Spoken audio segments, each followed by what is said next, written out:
오늘 말씀은 에스겔 19장 1절부터 9절까지입니다. 너는 이스라엘 고관들을 위하여 애가를 지어 부르라. 내 어머니는 무엇이냐? 암사자라.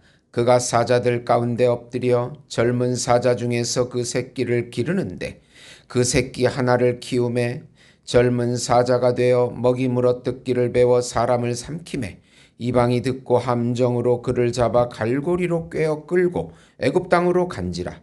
암사자가 기다리다가 소망이 끊어진 줄 알고 그 새끼 하나를 또 골라 젊은 사자로 키웠더니 젊은 사자가 되매 여러 사자 가운데에 왕래하며 먹이 물어뜯기를 배워 사람을 삼키며 그의 궁궐들을 헐고 성읍들을 부수니 그 우는 소리로 말미암아 땅과 그 안에 가득한 것이 황폐한지라. 이방이 포위하고 있는 지방에서 그를 치러 와서 그 위에 그물을 치고 함정에 잡아 우리에 넣고 갈고리를 꿰어 끌고 바벨론 왕에게 이르렀나니 그를 옥에 가두어 그 소리가 다시 이스라엘 산에 들리지 아니하게 하려 함이라. 아멘. 두 사자의 비유와 애가라는 제목으로 은혜를 나누고자 합니다. 사랑하는 성도 여러분, 역사는 우리 인류가 살아온 시공간의 사건의 기록입니다. 역사는 우리에게 많은 교훈을 줍니다. 찬란하고 번성하며 자랑스러운 역사도 있고 또 흑역사도 있습니다. 특히 흑역사라고 하는 것은 암흑의 역사, 비운의 역사를 의미합니다. 일어나지 않았으면 하는 그런 역사입니다. 흑역사를 통하여 우리는 동시대와 미래시대에 다시 이런 비운의 역사를 만들지 말아야 함을 깨닫게 됩니다. 지금은 4차 혁명 시대입니다. AI 인공지능의 시대입니다. 모두가 불안하고 과연 AI가 우리 인류에 도움이 될지 불행이 될지를 정확하게 예측하지 못합니다. 미래학자들의 예측도 다양합니다. 앞으로의 미래가 어떻게 전개될지 불안해 살고 있습니다. 불안한 시대에 우리가 살고 있습니다. 그러나 하나님의 말씀인 성경은 항상 우리들에게 불안한 미래를 판단할 수 있는 길을 제시해 줍니다. 지금 우리나라도 동성애, 마약, 환경오염, 국제정세, 경제문제, 남북문제, 지역문제, 지역갈등, 세대갈등, 종교갈등 많은 문제를 가지고 있습니다. 나름대로 인간의 방법과 계산으로 풀어가려고 노력하고 있습니다. 그것도 중요합니다. 우리가 어떻게 하면 많은 문제를 풀어낼까 고민합니다. 그러나 이럴 때 우리는 하나님께서 우리에게 무엇을 말씀하시는가를 보기 위해서 성경으로 돌아가서 하나님께서 보시는 기준을 바라보아야 합니다. 성경 속에 그 해답이 들어있기 때문입니다. 오늘 말씀의 핵심은 하나님의 말씀과 법을 떠난 지도자와 백성은 반드시 망한다는 것입니다. 우선 하나님 앞에 악을 행하는 자들은 지위를 막론하고 하나님의 심판을 받게 됩니다. 하나님께서 회개하지 않는 바벨론에 있는 백성들에게 두 사자의 비유를 통하여 가르치십니다. 그리고 애가를 지어 깨닫게 하십니다. 이 비유는 과거 유다 왕실의 두 임금이 당했던 슬픈 운명, 슬픈 비운의 역사를 애가로 지어서 회개하게 하기 위함입니다. 어미 남사자가 나오는데 바로 유다 왕실을 의미합니다. 이 암사자는 첫 번째 사자인 척기 젊은 새끼 하나를 선택하여 기릅니다. 이는 요시야의 아들 여호아스입니다. 그는 하나님 앞에 악을 해하고 동족을 죽이는 악행을 행합니다. 그래서 결국 BC 609년 애굽왕 바로 느고에 의해 애굽으로 끌려가 거기서 죽게 됩니다. 왕하 23장 31절에서 33절이 잘 묘사하고 있습니다. 이 참담한 죽음을 바벨론 백성에게 애가를 지어 부르게 합니다. 깨닫고 회개하라는 의미입니다. 하나님의 축복을 받은 우리나라도 하나님의 말씀과 법을 떠나 악을 행하면 결국 망하게 된다는 것을 기억해야 합니다. 남유다의 가장 악한 왕을 뽑으라고 한다면 므낫세 왕입니다. 50여 년의 통치 기간 동안 하나님 보시기에 가장 악한 우상 숭배를 행했기 때문입니다. 얼마나 심했는지 몰렉 우상에게 인신제사를 드렸다고 할 정도입니다. 하나님께서는 므낫세 왕의 우상 숭배 때문에 다시는 남유다를 용서하지 않겠다고 선언하십니다. 그런 왕을 보고 자란 아들 요시야 왕은 하나님 앞에 정직하게 행하고 우상을 타파하고 종교개혁을 행합니다. 그러나 요시야 왕의 아들들은 아버지의 길을 따르지 않고 할아버지인 므낫세 왕의 길을 가게 됩니다.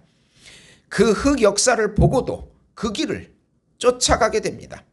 선조의 역사를 보고 배우지 말아야 할 것을 배우고 배워야 할 것을 배우지 못하는 흑역사가 시작된 것입니다. 하나님께서 보시는 관점은 단 하나입니다.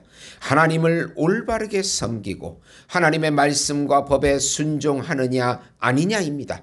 하나님께서 만물의 주관자이시기 때문입니다. 이것을 인정하지 않으면 악한 왕이요 악한 백성이 됩니다. 그리고 회개하지 않으면 흑역사가 시작이 되는 것입니다. 우리나라도 하나님의 축복을 받아 단시간 안에 교회가 세워지고 나라가 부강하게 되었습니다. 그런데 하나님이 주신 물질로 하나님을 섬기지 않고 물질에 대한 탐욕에 빠져서 물질 만능주의 사회가 되었습니다. 자기의 성공을 위하여 이웃을 이용하고 돈만을 추구하는 사회가 되었습니다. 하루에 자살하는 인원이 44명입니다. 그들이 왜 자살을 하겠습니까? 세계 어느 나라에도 이런 정도의 자살률이 없습니다. 이것은 바로 우리 사회가 병이 들었고 하나님의 말씀과 법보다 자기 우상적 시대가 된 것입니다. 하나님을 버리고 혼합주의 우상 숭배에 빠지면 하나님께서 심판하시기 시작합니다.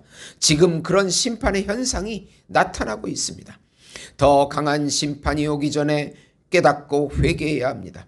기독교 국가인 유럽의 교회들이 무너지고 타락의 길을 가면서 점차로 힘을 잃어가기 시작합니다. 영국은 아주 심각합니다. 세계의 역사를 보고 우리는 깊이 깨닫고 회개해야 합니다. 다시 하나님의 말씀과 법 앞에 순종하고 하나님을 사랑하고 이웃을 사랑해야 합니다. 두 번째로 하나님 앞에 악을 행하는 지도자는 그 책임이 더욱 크다는 것을 깨달으라.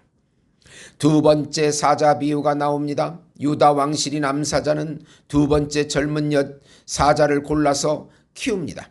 바로 요시야 왕의 아들인 여호야긴 왕입니다.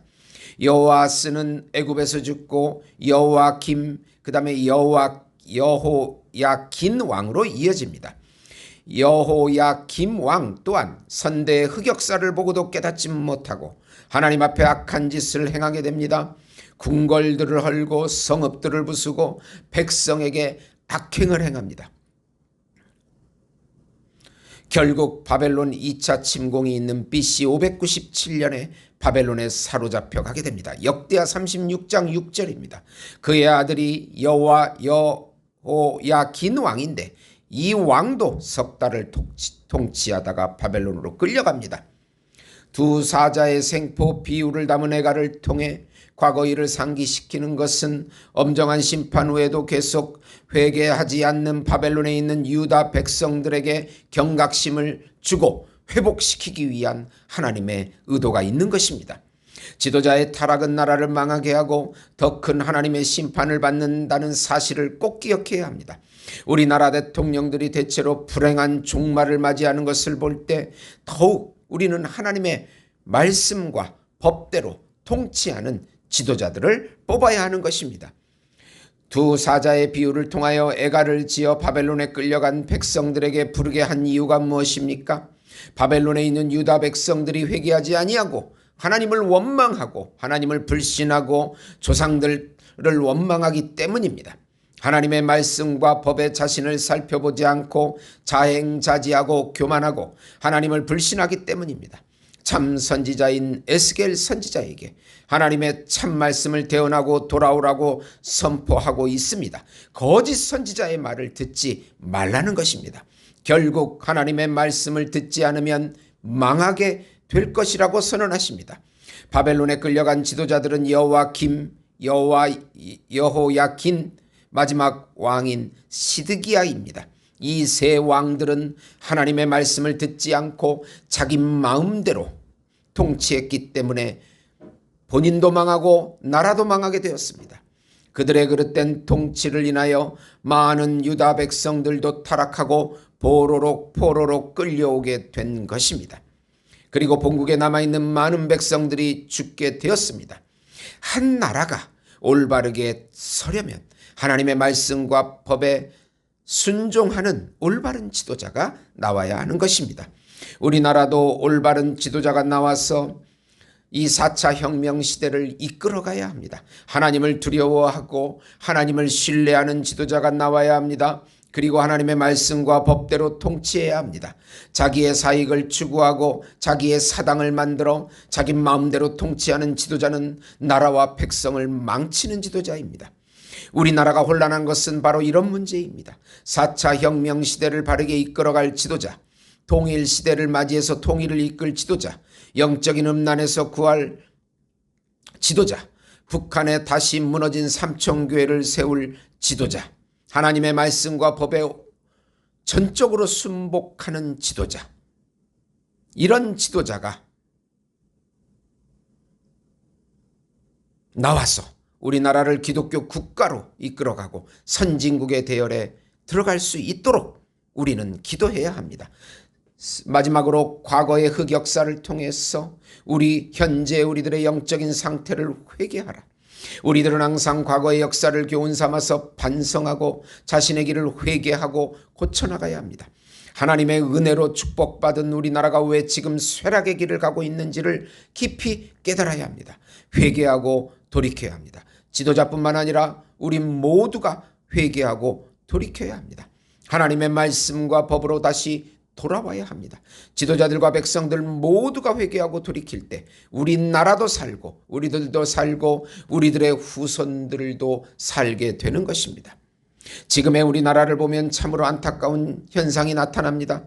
분명 우리나라는 과거 수십 년 전보다 잘 살고 풍요로운 삶을 누리고 있습니다. 이것은 엄연한 사실입니다. 고난과 가난의 민족, 불교와 도교, 우상을 숭배하는 민족을 거듭나게 하셔서 지금은 기독교 국가로 만들어 주셨습니다. 하나님을 섬길 때 그 은혜는 차고도 넘칩니다. 원조를 받는 민족이 이제 원조를 하는 나라가 되었습니다. 손기술이 강한 우리나라는 반도체, 전자제품, 자동차, 방산산업까지 이 작은 나라에서 기적 같은 사업들을 만들어내었습니다. 천연자원이 부족한 이 나라에 제조업과 고부가 가치 산업을 일으켜야 우리나라는 먹고 살 수 있고 잘 살 수 있기 때문입니다. 남북이 대치한 상황에서도 현저하게 발전한 이 나라를 온 세계는 한강의 기적이라고 불리웁니다.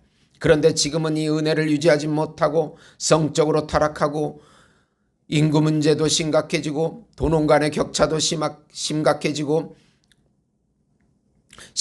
심각한 경쟁 비교 사회가 돼서 자살률이 증가하고 정치적인 갈등, 또 환경 오염, 수많은 지역 갈등, 세대 갈등까지 산적한 문제들로 인해서 행복지수가 낮은 나라로 분류가 되었습니다.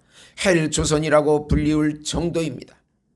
그러나 우리나라가 그렇게 못 사는 나라가 아닌데도 불공평과 불공정, 빈부격차, 학벌과 파벌, 지역 갈등 이런 것들로 인해 살기가 어렵다는 의미입니다. 우리나라가 더 높은 선진국으로 들어갈 수 있는 기회를 놓치고 다시 중도국으로 떨어지는 상태입니다. 이런 나라의 상태를 바르게 이끌어갈 지도자와 깨어있는 시민들이 하나님의 말씀과 법으로 돌이켜 회개하고 기도해야 합니다. 하나님께 다시 돌아가야 다시 갱생할 수 있고 이 나라를 회복할 수 있는 것입니다. 왜 에스겔 선지자는 두 사자의 비유를 통하여 애가를 지어 부르게 한 것입니까? 깨닫고 회개하라는 것입니다. 다시 하나님의 말씀과 법으로 돌이켜야 살 수 있다고 선포합니다. 그 선포의 말을 들을 수 있어야 합니다. 우리 민족은 고난 속에서 하나님을 믿고 세워진 나라입니다. 고난이 올 때 다시 생각하고 무엇이 잘못되었는지를 깊이 생각하고 돌이켜야 합니다. 고난 속에서도 깨닫지 못하면 이제는 망하는 길밖에 없습니다. 성경은 한 가지만 말하고 있습니다. 수많은 문제들은 오직 하나님의 말씀과 법에 순종해야 해결될 수 있다는 것입니다. 왜 그렇습니까? 인간의 탐심 때문에 이 모든 일들이 일어났기 때문입니다. 이 탐심을 제거하고 갱생할 수 있는 길은 다시 예수님께로 돌아가서 겸손하게 불쌍히 여겨달라고 기도하고 예수님만을 의지하는 자리로 돌이키는 것입니다. 교만을 벗어나 겸손하게 예수님만을 의지하고 다시 거룩한 삶을 살아가는 것입니다. 잠언에는 교만은 패망의 선봉이요 겸손은 종기의 앞잡이라고 분명히 경고하고 있는 것입니다. 사랑하는 성도 여러분, 우리 민족을 저도 가난 속에서 70년대를 살아왔고 또 발전하는 80년대를 겪어왔으며 90년대, 2000년대까지 이렇게 살아왔습니다. 우리가 이 하나님이 주신 축복을, 은혜와 축복을 계속 이어가기 위해서는 하나님 말씀과 법으로 돌아와서 우리 욕심과 탐심대로 살지 아니하고 만족하고 감사하고 공의롭고 정의로운 법이 집행되는 나라가 되게 하고 또 올바른 시민의식을 가지고 이 사회를 다시 만들어 나갈 때 우리 민족이 다시 갱생하고 전 세계의 복음을 전하는 가장 멋있는 기독교 국가가 될 것입니다. 기도하겠습니다. 하나님 아버지 감사합니다. 깨닫고 회개하게 해주시고 흑 역사를 바라보고 우리가 그 길을 가지 않도록 우리나라를 불쌍히 여겨주시고 올바른 지도자, 하나님 말씀과 법에 순종하는 지도자를 세워주시옵소서. 속히 통일이 되어 이북의 삼천교회가 재건되게 해주시옵소서. 음란 바알과 아세라 같은 거짓 음란 성혁명 사상이 물러가게 해주시옵소서. 모든 백성들이 깨닫고 하나님 앞에 나와 기도하고 회개하고 하나님 말씀 앞에 순종해 나갈 수 있는 성령의 역사가 일어나게 해주시옵소서. 우리 안에 있는 욕심과 탐심을 회개하게 해주시고 감사하고 만족하게 해주시옵소서. 예수님의 이름으로 기도드립니다. 아멘.